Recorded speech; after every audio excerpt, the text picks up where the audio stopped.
and welcome to the DeFi Download, a show about decentralized finance and all things crypto, where we dive into the details of the projects, assets, and services that are driving the DeFi revolution.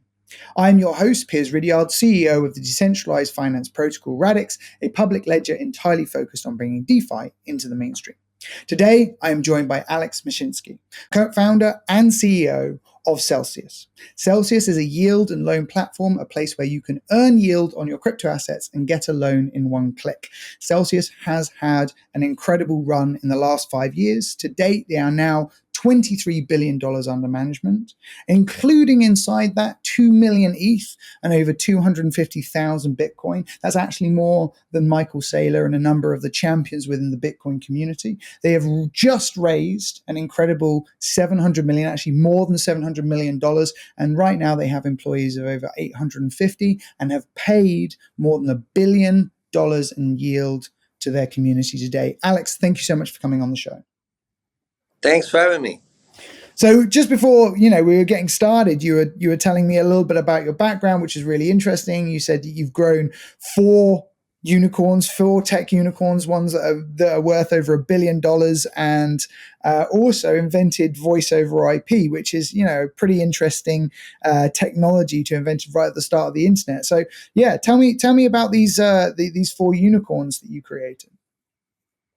Yeah, so I was born in Ukraine, came to the United States as an immigrant, as 20-something-year-old, and it was right at the birth of the internet, late 80s, and I got to work on this incredible technology called TCP/IP, which was really not the prevailing networking industry. Most of the phone companies have been using frame relay, ATM, all of these other networks, and I was experimenting with TCP/IP and UDP, and got to basically build the first gateway to run voice on the internet back when most of the internet was dial-up, and people laughed at me. People were like, "What are you talking about? The internet is an application on the phone network. You're talking about putting the whole phone network on the internet? You got it upside down. Go back to where you came from." And obviously today, this conversation we're having right now is voice over IP, and it's just an application, a tiny application on our global infrastructure. So again, build a unicorn, company called Arbinet, went public on the Nasdaq. It went public the same year Google did, and we doubled on the first day of trading. Google, I think, traded down. On the first day of trading, but that just means Google took more money off the table than you guys did. Exactly. So that was my first unicorn. I also did Transit Wireless, which is a company providing all the 4G, 5G, and Wi-Fi services in New York subways. So again, same motif of basically taking power away from the phone companies, giving it to the people, like with voice over IP. Putting free service in the subways, not charging the user, getting the phone companies to pay hundreds of millions of dollars for it. Transit Wireless was sold for billions of dollars. And then I kind of launched this idea of MOIP, or money over IP, right? Similar to VoIP. And people ask me, what are you talking about? Paying yield on crypto? That's not possible. So we were the first ones to earn yield on Bitcoin, on Ethereum, and so on. A year ahead of Compound or Aave, of those guys, invented this whole category. And like you said, now 23 billion in assets are managed by us on behalf of 1.7 million customers worldwide. So that's more in AUM than any of these other platforms. And paid $1 billion in yield. And later on, we launched another company called Celsius Mining, which is also worth several billion. So that's the 4th unicorn. But really, what I pride myself is with all these companies, we are doing good first and then doing well, right? So taking the power from the phone companies, from the banks, and distributing most of the value created to people who could never afford to use the stuff any other way. So they win, we win, and the guys who lose are the large phone companies, the large banks, So that's really decentralizing or redistributing wealth across the entire world, right? It doesn't matter if you're in the Philippines or in New York City, you earn exactly the same yield with Celsius, right? It's the equalizer that never existed in the financial system in 700 years of banking. So why do you care, right? Because there's a trend here. Like the first time, voice over IP, clearly just an opportunity, could just be an opportunity, but voice over IP, then access to the internet, and then giving people yield, what is it? Why do you care about this disintermediation so much? So I'm one of the lucky ones, right? I got to leave the Ukraine. My father was a refusenik. He was fighting with the local regime, with the Russia, with the USSR. I was there when it was still part of the communist era, and he lost his job. He was basically ridiculed as a Jew in the Ukraine, and basically thrown out of the Ukraine as somebody who did not appreciate the Soviet communist system. So I came to the United States with nothing, right, as an immigrant, and I got this amazing opportunity. And by the way, sorry, the reason we left the Ukraine was because America paid Russia with wheat. Russia was like basically didn't have enough food, Right. and the U.S. Paid 300,000 metric tons of wheat to release 300,000 Jews that were stuck in Russia and in the Ukraine. So I always joke that I came to the U.S. to repay for 4 metric tons of wheat that me and my family. But American, American people did this without asking for anything back. They didn't ask for. It wasn't a loan. It wasn't some kind of a barter system or whatever. They just did good, right? They did good because they wanted humanity to be better. They wanted to free all of these people who were suffering under the communist regime. And that's what we stand for, right? We Americans stand for that more than anybody else on the planet. So me coming into the U.S. and then being successful, building one company after the next, becoming a billionaire made me think, okay, how am I giving back, right? Just giving some money to charity or just doing a little bit, getting some notoriety for being a rich guy is not doing enough. That's definitely not doing enough compared to how much the United States has done for me, right? So I decided that to build something that will create the same opportunity for everybody else around the world, because most of us lack the education. Most of us don't understand how money is created, how money makes money, and we let our money or assets be managed by people who actually create most of the value, right? Banks or financial institutions are the ones who create most of the value for themselves. Right. And they dream off the value. They don't create any value. They just sit in the middle and they're like, yeah, that's for me. And then you guys get this little bit. They're in an hourglass of finance. They sit right there, Right. and any money moving in any direction, they just grab a piece of it. So Right. And they give it to their shareholders, right? So they do. Most financial institutions do a very good job for the shareholders. They just don't do a good job for their customers, for their depositors. So and for the employees, right? Exactly, employees do very well, and shareholders do very well, right? So here was a model, a business model, a new business model, relying on the same kind of new idea that just like VoIP was TCP/IP, internet, new rails, new infrastructure. Here is the blockchain. Here is Bitcoin. New rails, new infrastructure. Can we build something to normalize the opportunity for everybody on the planet? Or are we just going to take the worst habits from Wall Street, bring them to crypto, and milk everybody for fees, right? You think that's what's happening? That's what's happening. You think that's what's happening? God, so I'm seeing that a lot at the moment, right? People are saying, man, DeFi is just like Wall Street. Like the people who are making the money are the insiders. Like the expression, if you don't know where the yield is coming from, you're the yield. Like things like that, right? Like, so what are you seeing as the bad habits? Well, even more than that, like when you look at all these people putting their names on stadiums or buying sponsorships for hundreds of millions of dollars or billions of dollars, all that money came from your pocket, you know? So they either made the money because they liquidated you, or they made the money because they charged you spreads that were just ridiculous, right? And most people in crypto, I'll just give you a few examples. If you are new to crypto, you're the first time user, you're probably landing one way or another on Coinbase because they're like the trust name. You're paying 7% or more, right? Transaction less than $100, you'll pay like 11% in fees. Transactions that are larger, you pay 7% with your credit card. So, because their minimum fee is $10, right? So all these things are just, there's no bank in the world that charges 10%. Right. You know, so so I think again we're doing worse than the banks, worse than Wall Street. And what are we doing to these new people? They come from fiat land to crypto land.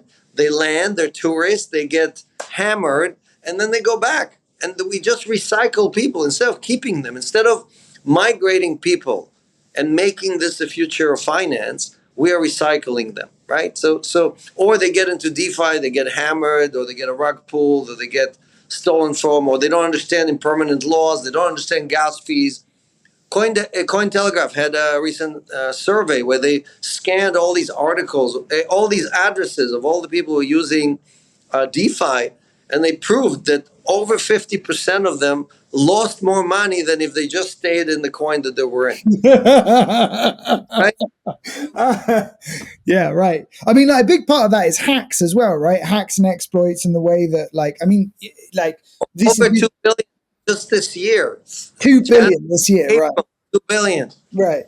And like, we're approaching this from a different angle. Like, a big part of why we built Radix is about building easier tools to make secure DeFi, right? Like, our view is that the developer process is insane, and so as a result of that, you're getting a load of hacks. But then you also look at the social aspects and the way that people are taking advantage of things. Yeah, absolutely. So, like, before we go into like why Celsius does better than what DeFi represents, I'd really like, I do want to go back to this question again, and like, why, right? You're a billionaire, you've got 2 successful unicorns already, what, like, and I get that Look, I owe it back. My feeling is that I owe it back to all the other people who couldn't make it, right? All the people who did not get bailed out of the Ukraine with American wheat, who did not get to come to the United States right when the internet was born and work on the hottest thing and launch a company and take it public and so on,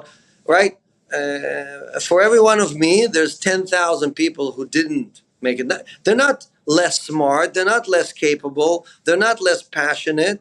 They just didn't make it, right? They were at the wrong place at the wrong time, or something happened, or they had a child, or whatever, and they just got stuck in their lives, and they don't have that opportunity. And we, the ones who got out, the ones who got successful, owe it to them. We owe it to them to bring them with us through to financial freedom, to live their dream, their life dream. And my point is that value creation, like when you look at how much value creation is happening in the United States, we can bring the whole village with us. That's the whole point. That, like, I'm part of the 0.1%, not 1%. So can the 0.1% earn less and give more? Of course we can. I'm not working for the money. I'm working because I'm passionate. I love winning. I love developing new technologies. If you took all my money away, I would still do what I'm doing, right? I'm not excited about, oh, I made another 100 million or whatever, right? So for me, getting every morning I wake up, there's 20, 30 messages from people that we help who are saying, wow, I couldn't have done it by myself. You really changed my life. Because of you, I see the light at the end of the tunnel. I have a reason to live, or I can pay for my kids, or I'm helping my parents with their rent, or whatever, right? Little things that make all the difference for somebody overseas who does not have this opportunity. And it's my way of giving back, right? It's basically saying, okay, can you give back to hundreds of millions of people? Can you use this new technology as an equalizer? Just like the internet is a huge equalizer, right? With all the services that exist on top. And I think you guys are working on the same thing, right? Enabling the creation, enabling the distribution, doing it in a safer way. But I mean, we like, our view is that this is the biggest opportunity of, like, not even one generation, but several generations. And so how do you lower the barrier to entry for people to be owners, to be builders, to be entrepreneurs? How do you make it possible for people to create in this space? And you're taking the view, look, there's this huge opportunity for people to get yield on their assets, to earn more than they would in the banks, to earn more than they would by just like not having access. But in DeFi and all of these tools are incredibly complicated, difficult, convoluted, and as a result, really expensive. So how do you simplify all of that and give those everyday people an opportunity to do so? The question I think that a lot of people are going to have around, especially my audience, the people who understand DeFi are going to go, look, I understand Aave, right? I understand that if I put USDC on Aave, that someone else is borrowing it and they're putting up collateral and they're paying a market rate based on the supply and demand of the two sides, and it's all in the smart contract. So where does the yield come from? Where's the yield come from in Celsius? Right. How are you paying that yield? So Aave is not paying you market rate because Aave ratio of borrowers to lenders is 5-1, 8-1, 12-1. The rate that you earn on Aave is normally a quarter of what you earn on Celsius. And the reason is that Celsius is much better at balancing out the borrowers and the lenders because most of our borrowers are not DeFi guys. We have 7 different sources of income where Aave only has 1. So I lend to exchanges, I lend to institutions, I lend to market makers, to many different. I also lend to DeFi. Many times I'm a borrower. Like right now, I think I'm the largest single borrower on Aave. Why? Because they charge me 2% to borrow money. Of course, I'll take it. Right. So in a way, without me, the rate would probably be 1% if I didn't borrow on Aave. So Celsius takes from the people that normally charge you fees, the banks, the financial institutions, the hedge fund. We are charging them fees. Why? They need our liquidity. Like you said, we have hundreds of thousands of Bitcoins. We have millions of ETH. You need 10,000 Bitcoin, go find it. Go borrow it from somebody else just to do market making or arbitrage, right? At Celsius, with one order, you can basically come in and borrow from Celsius and do your market making. You'll make in a month what we charge you per year, right? So everybody wins. The institution pays us yield. We give most of it to the community. And you're right, some pure DeFi guys will say, but it's not fully decentralized. Right. Well, guess what? 99% of the people in the world don't know what decentralization is. They have no clue what DeFi is, and they could never use DeFi. Do you want to bring them into DeFi? But through companies like Celsius, who has one leg in DeFi and one leg in CeFi? Or do you want to just leave all those people alone and just be in your little pool with your sardines running around each other's back, right? So many of the projects today that are paying yield are paying fake yield, meaning they go to their treasury, they give you tokens that they printed, and they tell you that you're earning 20%, right? But it's not real yield. They didn't earn it from somebody. No hedge fund paid them that much. They're not providing utility. And they don't provide any utility, right? Just because they have a fancy name like Anchor Protocol or whatever, it doesn't make it a real business model, right? Celsius actually provides value to the institutions. They pay us fees, and the fees turns into yield because if you're 1% of the Bitcoin pool, you will get 1% of that income, right? And so on. So and because we provide liquidity, right? We provide all the services that these people are looking for. So I think there are some services that are legit and are long-term viable business models, and there are others who are a version of a Ponzi scheme, right? I mean, they're all scratching our head and saying, where is the yield comes from? So if people don't understand look, we've partnered with the Horizon chain to use zero knowledge proofs to verify that Celsius actually earned that yield, verify that we deployed the Bitcoin, that we earned yield, and that we paid you your pro rata. You can verify all of that through ZK rollups and so on. And that is the first time anyone has done something like that. So if you think DeFi is cool, you should check our proof of community and our proof of reserves. We launched proof of reserves with Chainlink, CCIP, nice, all that stuff. So these are all things that are bleeding edge, not even cutting edge. These are all bleeding edge DeFi solutions. So here's my challenge to you, right? Like in the early days of the internet, there was AOL, right?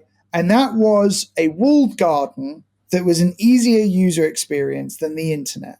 And so you got this nice little cozy place that focused on user experience, curated the products that you saw, and as a result, got like a huge number of the American population onto the internet. Great. Wait. Are you talking about AOL or Facebook? Who are you talking about? AOL. AOL. Kidding. I'm talking Kidding. about AOL, right? Because And like Facebook, Facebook was an even bigger. It was an even I'm bigger. saying 60% of the internet. Right. But And like at the start of the internet, it wasn't user friendly, right? You had to do Usenet. You had to be technology like approximate to be able to use it. But then there was the Netscape Navigator moment, and the point in which the internet suddenly started to become usable, and we went quickly from Web 1.0 to Web 2.0. And then what you wanted was, instead of a curated garden, an open platform in which you could just go and use whatever the internet offered anywhere in the world. So how is Celsius not AOL? Right. So if you didn't like AOL, you could have switched to CompuServe or Prodigy or anybody else, or all the new stuff that came afterwards, like Google and Facebook and so on, right? And nothing happened. In finance, when you switch or when you try something and it doesn't work out, you lose all your money.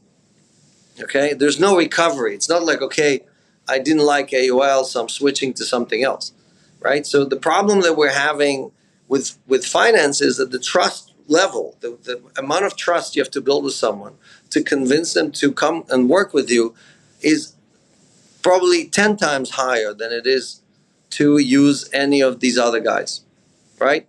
So Celsius is basically your shepherd. Celsius is helping you uh, um, get into the space, right, and acts in your best interest. I probably couldn't say that AOL was acting in your best interest. AOL was charging you fees as a toll collector to enter that world, the garden, walled garden that you described, where Celsius is basically providing you a safe passage inside this really very, very unsafe neighborhood called DeFi and CeFi. Sure. So your basic premise is that the finance, because it's people's money, requires a level of like due diligence and support that just the internet doesn't. Like you have to. Yeah, I would say more than that. I would say, look, we basically walk you through the safety path, and we paid our community $1 billion to find a path, to find the right way through DeFi and CeFi without losing all their money. Right. So if you do it yourself, this year, since January to April, people like you and me lost $2 billion on DeFi, right? So if you walk with Celsius hand in hand, you lost zero. You made $1 billion. And if you walked by yourself because you thought you were world experts in DeFi, you thought you were a degen and you could audit all these contracts and figure out all these things yourself, you lost $2 billion.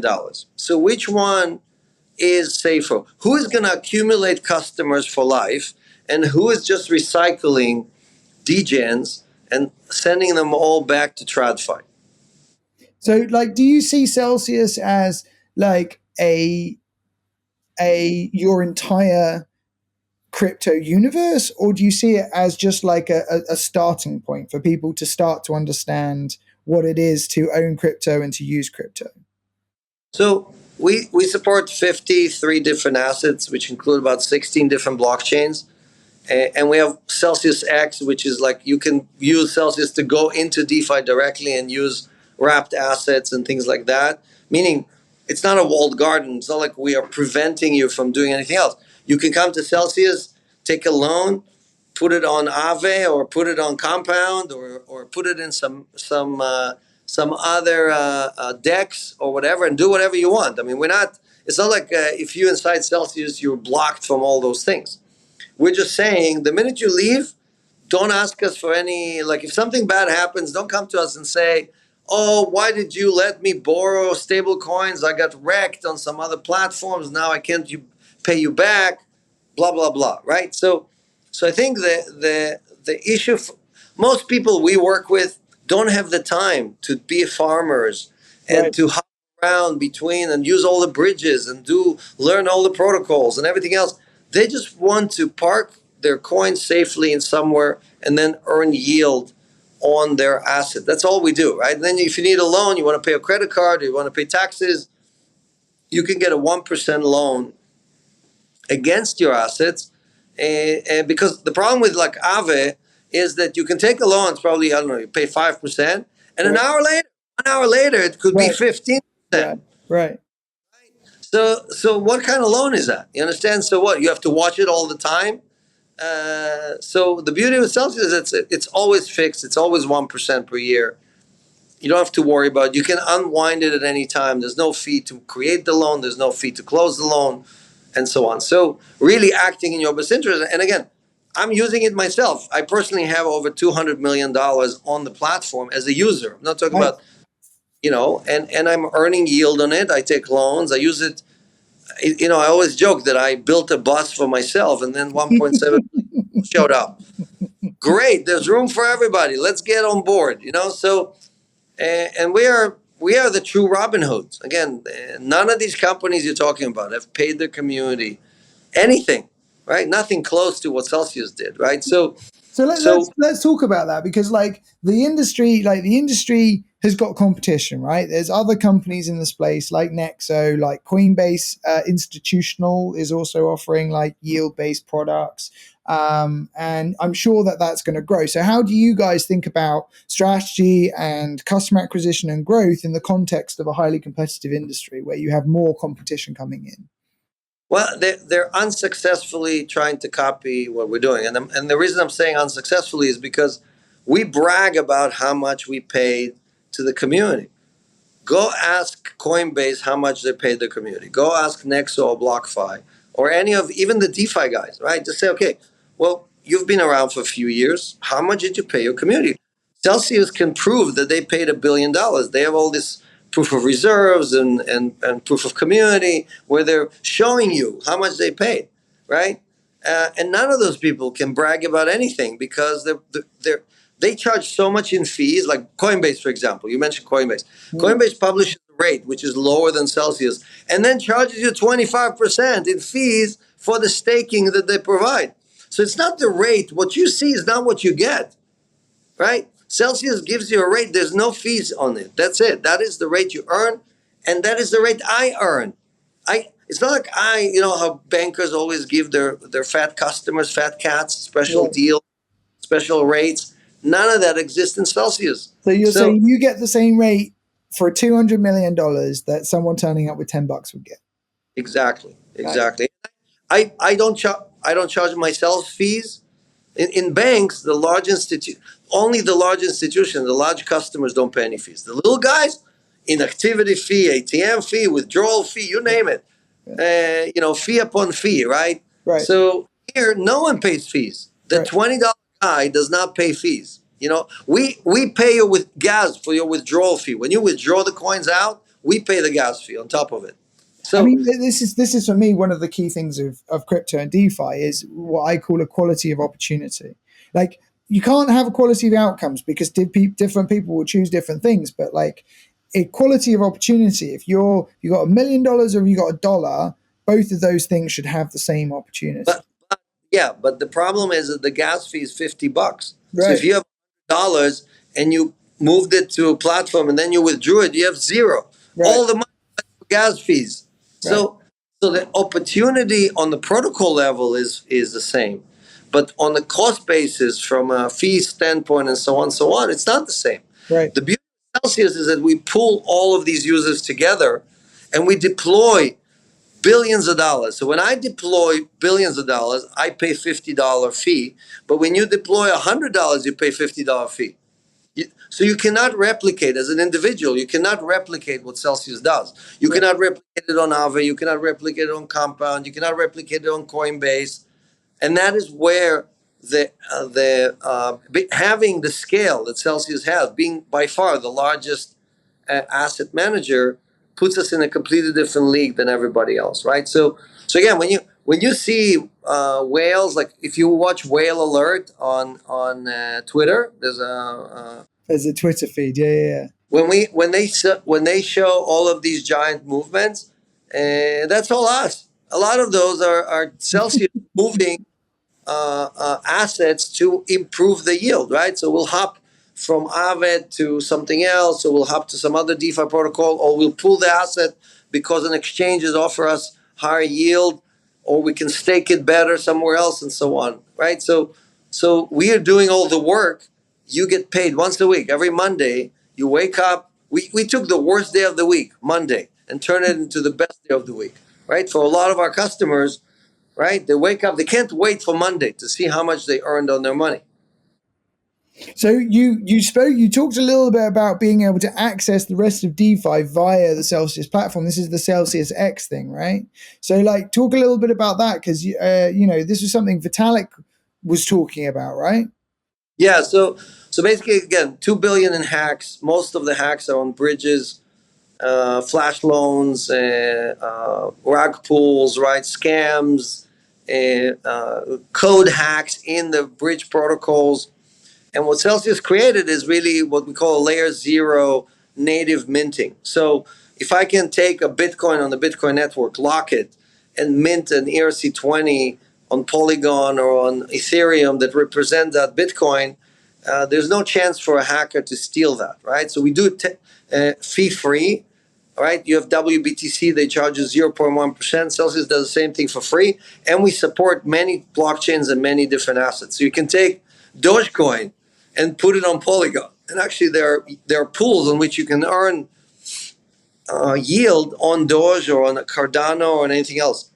And all you need to do is take a Dogecoin or Cardano on Celsius, lock it, and mint the equivalent on some other blockchain. So you're right. I mean, Vitalik basically said that, and we agree with them, that it does not look like we can solve this conundrum of bridges long term by just improving the code and trying to connect 200 blockchains to 200 blockchains, right? That's 200 to the power of 2, the number of connections that you need if you're doing one-on-one.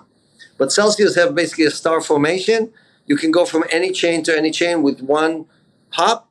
And so I have 200 connections, and I'm competing against a technology that has 200 to the power of 2 connections, right? So, Right. So the hub and spoke model versus the sort of like per network connection model. Pairs, right? Pairs that on each pair it has its own smart contract, which has its own it and its own hacking. Right. So and again, we are layer zero native minting versus a smart contract that's trying to hold 2 chains together, which obviously every time a chain does an upgrade or does a fork or whatever, there are issues, right? So I mean, the inherent, like it's basically where do you place your trust, because you're either placing your trust in the asset minter. So in this case, does Celsius have a robust process by which they hold their assets on behalf of their customers, on behalf of their and what does that, and do we trust that? And Celsius, $23 billion under management, been going for 5 years. I don't know whether or not you guys have had any hacks. Have you guys had any hacks? No hacks. No we hacks. So we bought a company called GK8. They're a custodian, and they have $750 million of insurance from Lloyd's. Nice. And on top of it, we use Chainlink to do proof of reserves. If you're familiar with CCI and the proof of reserve, we were the launch partner with Sergey from Chainlink. So Chainlink verifies that we locked the Bitcoin, that we minted a new asset, and that the Bitcoin is still there. Like what happened with Axie Infinity, where they hacked the bridge, stole the coins for 1 week. No one noticed that 600 billion of ETH was missing. It never happened with Celsius because Chainlink first prevents us. We cannot mint something unless we lock the asset.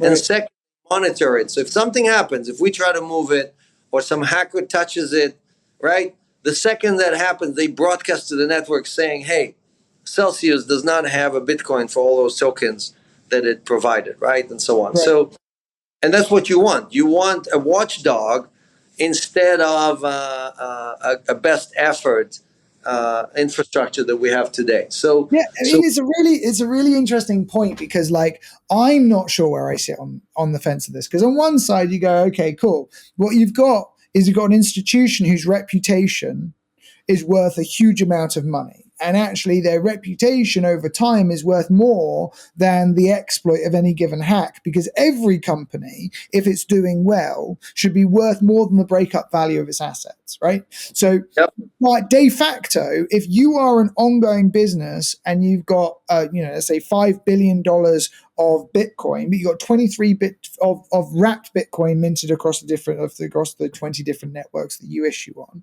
and you've got $23 billion under management, but you're sitting there going, yeah, but I expect to have $100 billion under management in 2 years and $500 billion under management in 5 years, then it's not worth my while as a company to hack $2 billion worth of Bitcoin. Why would I do that, right? But then, and on the other side, you go, wow, if you have a Wren-like system, or if you have a or if you have a Rune-like system, you go, look, I don't have to. I have no single party I have to trust. What I have is I have a network of people who, if they all like collude together, they could hack it, but they don't, because crypto, right? And well, look, again, we don't provide leverage. We don't reserve banking or anything like that. Everything we do is 1-to-1, right? So anyone who comes with a token that we minted can get their Bitcoin back, or the other way around, right? So we're not trying to replicate the fractional reserve system that banks are based on. Obviously, if everybody showed up to Lloyd's right now and tried to get their money, they would not be able to get their money, because they use leverage and all kind of other stuff. But Celsius says zero leverage, and we proved it. Look, we went through 6 or 7 drawdowns, 60% drawdowns of Bitcoin. wow.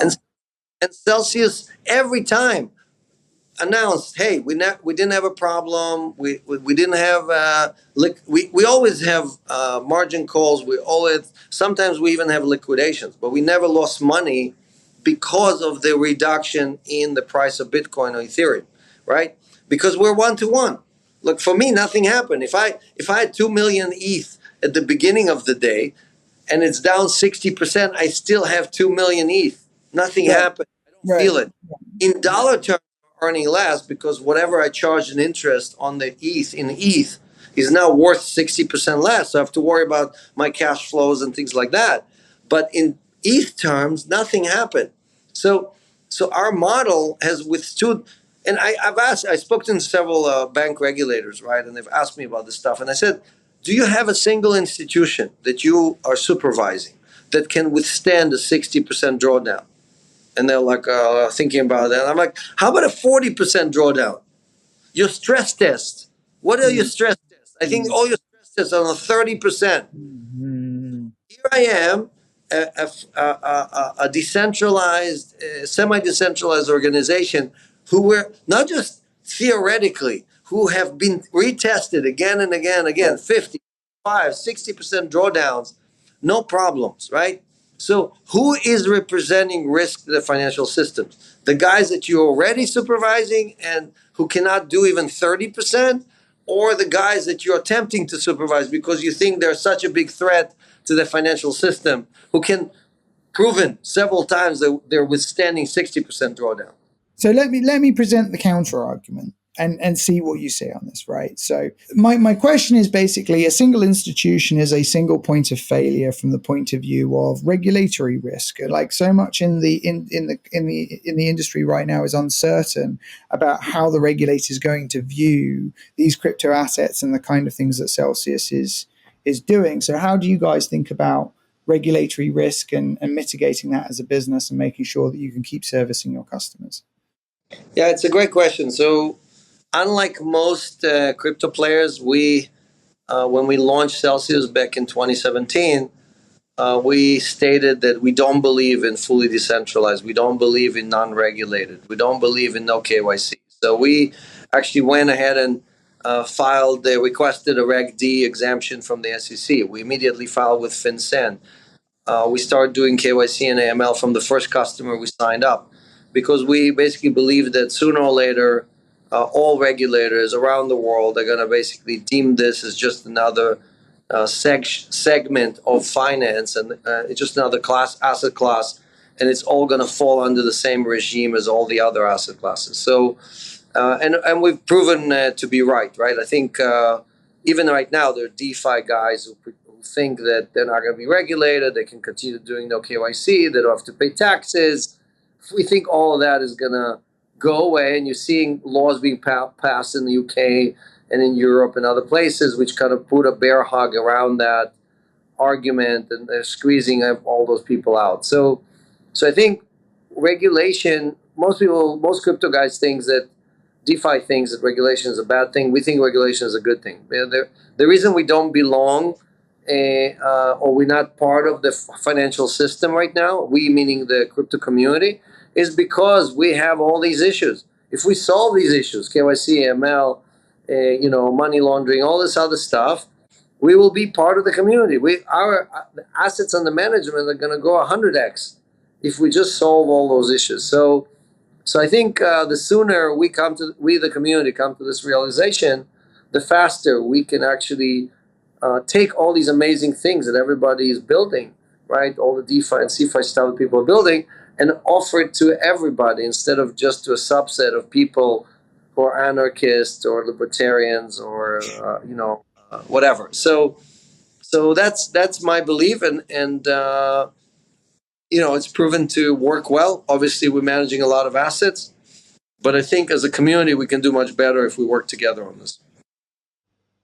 I mean, Alex, I could speak to you for hours, but it's been such a pleasure. Thank you so much for coming on the show. If people want to find out more about the Celsius platform, where should they go? And is there a community that they can get involved in as well? Yeah, so we have, like I said, our community is amazing. Come check it out. We're on Twitter, Celsius Network. You can also follow me on Twitter at Mashinsky, my last name. We're on Telegram. I have a show every Friday on YouTube, so if you want to check it out, it's AMA Ask Mashinsky Anything. Yeah, we just update everybody about what's happening in the industry, and also answer hundreds of questions right from the audience. We also do Twitter Spaces every Tuesday, so you can definitely going to get a great feel for the community, and our community comes first, just like yours. I know you guys are also very heavy in kind of working hand in hand with the community, and that's really the differentiator between, I think, the projects and protocols that are here to stay, that are building stuff for all of us, versus the guys who are just really doing it so they can dump their tokens on somebody else. Alex, thank you so much, and look forward to speaking to you soon. Thanks for having me again.